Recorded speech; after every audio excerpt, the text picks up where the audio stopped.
Hello, what's up my friends? Barrington Hall here, Accurate Training. Today we are going to look at subtracting fractions. Let's begin. We have three questions.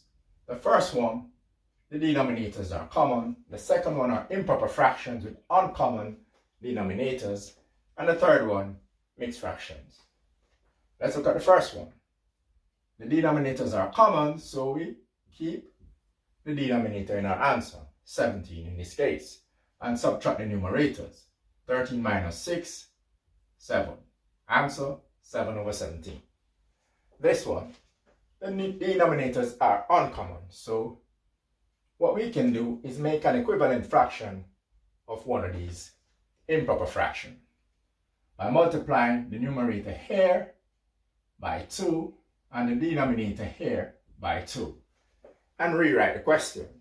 It becomes 8 over 6 minus 7 over 6. Now that we have common denominators, we keep the denominator in our answer. So it becomes 6 there. And subtract the numerators.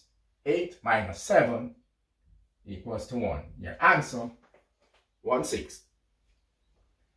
The third one, convert the mixed fractions into improper fractions.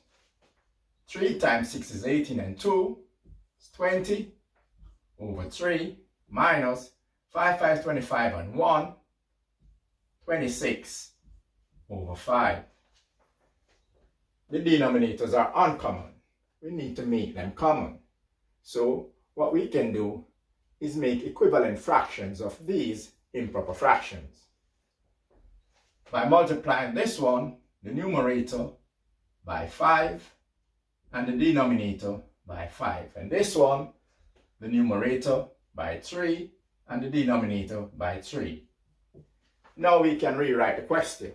It becomes 20 times 5, 100 over 3 times 5, 15, minus 26 times 3, 78, over 3 times 5, 15. Now we have common denominators. We keep the denominator in our answer, which is 15 in this case, and subtract the numerators. 100 minus 78 is 22.